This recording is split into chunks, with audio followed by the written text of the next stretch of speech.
Ladies and gentlemen, this article will be below in the description section. It's from The Independent. Grand jury in New York Trump investigation will be dissolved. Development would signal end of New York's effort to criminally prosecute Donald Trump. There's no reason to prosecute Donald Trump. NPR grand jury investigation is expected to expire by Friday. This is today, August 27th. The Independent, NPR, other publications are reporting on this. They found nothing. That's why, look, I have my stock market crash channel of almost 20,000 subs. I have this channel of almost 200,000 subscribers. Hit subscribe to this channel right now. This is a huge segment, huge news, and please share this segment everywhere. I still have a comedy and satire channel where I pretend to be a wonderful, morally superior, highly educated liberal Democrat that really, really believes Trump is guilty of all these crimes, while remaining in disbelief that the Democratic Party is the epicenter of corruption, which it is, or could be the epicenter of corruption, which it is. You have Hunter's emails showing clear, obvious pay-to-play schemes. You have the foundation, the Clinton servers with top-secret intelligence on them. I mean, they can't type an email, DNC cheating Bernie Sanders. Those emails showed that. Of course, everything detrimental to the Democratic Party is linked to what another country wants you to know about the Democratic Party. Yes, this is the most absurd nonsense. You have to be a complete imbecile to believe this, really vapid, irrational, illogical propaganda spin. But anyway, they were trying to get Trump. They were trying desperately to get him. It's all political. The Attorney General in New York has endless. There's like a 10-minute video or 5-minute video of her just saying she wants to indict Trump or that he's a menace to society. All of these things. Undermining democracy. All these things. So it's just purely political. The Mueller probe was only liberal Democrats. The New York probe, only liberal Democrats. That what they do, and this is why they're so petrified and angry and frustrated and indignant that Twitter is taken over by Elon Musk. Now you'll have viewpoints and people that they don't like able to communicate their thoughts. If they can't silence or suspend you or ban you, they will then try their best. If they deem you to be this, harmful person that undermines democracy being silencing voices, pushing for interventions, and blaming one country for all of their problems. Moscow is linked to every problem the Democratic Party has had for the past 5-6 years. But if they can't silence or suppress or ban you, they're going to investigate you, or they'll just, type up a Steele dossier, purchase it, or accuse you of working with a bank, an alpha bank, which is what Sussman and the Durham probe and the indicted attorney Sussman in the Durham probe helped conjure up, along with tech executives and researchers. So, if they can't silence you or suppress your ideas because their ideas aren't good enough to actually defeat your ideas, what they'll do is they'll blame another country for anything that harms them politically. So they'll blame the Kremlin for anything because they're like complete ideologues that learn nothing about the McCarthy era or Cold War. Or they'll silence or ban you on social media because they'll influence algorithms and they'll say it's harmful speech and it's mean as they display the most despicable, vile, sinister behavior on social media. Or they'll get journalists at the Washington Post or the Daily Beast or the New York Times to write hit pieces on you. Those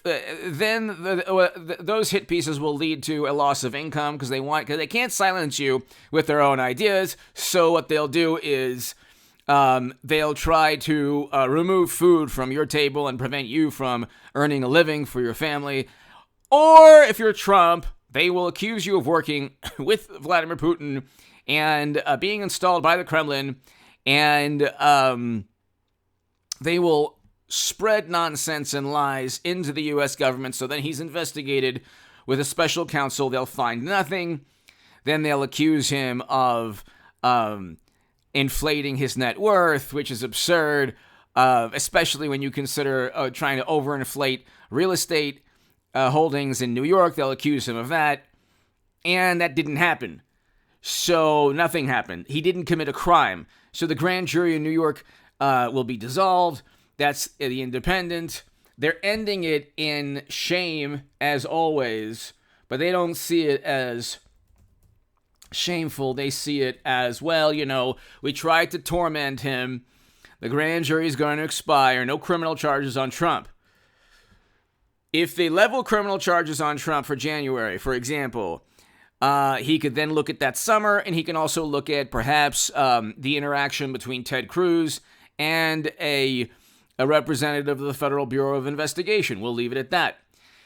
If they want to say, well, he's elevating the valuation of his real estate holdings, then they'll look at other billionaires in New York, liberal Democrats, Mayor Bloomberg, former Mayor Bloomberg, and look at how he values or how he's estimated the value of real estate that he holds. So every time they point a finger at Trump, an index finger, you have three fingers pointing back at them. Okay? And so they can't indict Trump because he didn't commit a crime. Now, if Hunter's emails, which the federal government's already looking and utilizing, if you had a Federal Bureau of Investigation that was apolitical, Madam Secretary would have already been indicted. That's what, look, Comey, Strzok, McCabe, Clapper, Brennan, they're already on record, especially in terms of text messages and emails. We'll stop Trump. You don't have to, the way they get into these contortions and these, mental gymnastics they use. They say, well, he was very upset with Trump because of something Trump said. It's no, he wasn't.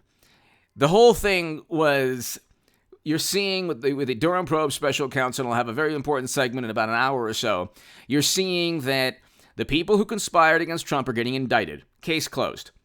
The people indicted in the Mueller probe were indicted because there were people who conspired against Trump who helped fabricate FISA investigations. Kevin Kleinsmith, an indicted bureau attorney who helped fabricate a FISA investigation. Then you have James Baker, who met with Michael Sussman, who, by the way, now is working with Twitter. He's an attorney for Twitter. So we'll see what Elon Musk does with the board of directors. They're already complaining, oh my God, Elon Musk is allowing free speech, and therefore people are being mean to the people who are every single day, mean and vile to others. So it's a dystopian nightmare, but it's a dystopian nightmare of a platform. And we have this Orwellian political system because one political side accuses the other of things it didn't do, while at the same time, so Democrats accuse Trump of things he didn't do in New York, or things that he didn't do with Russia, or things that he didn't do with Stormy, and yet their side, political side, hides Hunter's emails, Clinton's deleted emails, and like I said, I want a Hillary Clinton-Donald Trump 2024 rematch. I'll be the happiest person in the world if I can get a Hillary Clinton-Donald Trump 2024 rematch. But they're the ones who hide all the corruption on their side, okay? With pay-to-play schemes, with Joe saying, oh, you're not going to get $1 billion in loan guarantees, and then they twist themselves into mental gymnastics. Well, that was the American foreign policy. No, it wasn't. There's no evidence that President Obama or Kerry or Clinton ever wanted to force out a prosecutor. Not one shred, not one document ever said that. So he obviously forced out the prosecutor for a specific reason, probably linked to Hunter's emails, where literally the company spokesperson, or the number 3 at the company paying Hunter when he's on the board of directors, is saying, how can you use your influence on behalf of the company? Gee, do you think maybe there's a correlation? Yeah, there is. But see, again, they accuse Trump. Here, New York grand jury investigating Trump is expected to expire Friday. It's done. New York can't torment Trump anymore. He's running in 2024. I hope he wins. And there you go. There you go. They can't find anything on Trump. Bottom line, he didn't commit a crime. Okay? He did not commit a crime. He didn't pressure, influence.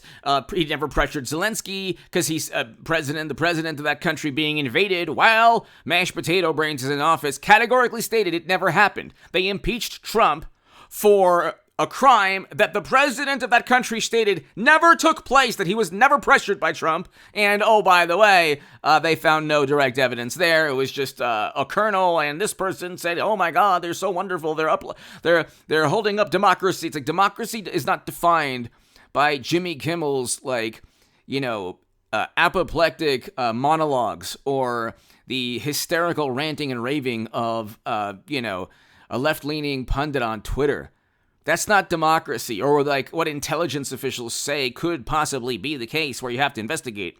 Adam Schiff said, well, we had to investigate Trump. No, you didn't.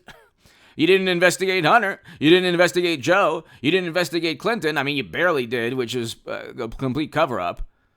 So anyway, you investigated Trump to try to shield your political side from actual legitimate investigations because your political side committed crimes. And then when they get caught committing crimes, they delete emails. They say that it's Russia. They say that other countries want you to know how bad we are. Trump doesn't do that. The xenophobe is not Trump. It's the Democrats who blame other countries for their problems. It's done. They can't. The best hope they ever had was in New York of indicting Trump. And like I told you, I've been telling you a long time now, they're not going to find anything. Give me your thoughts below. Hit subscribe right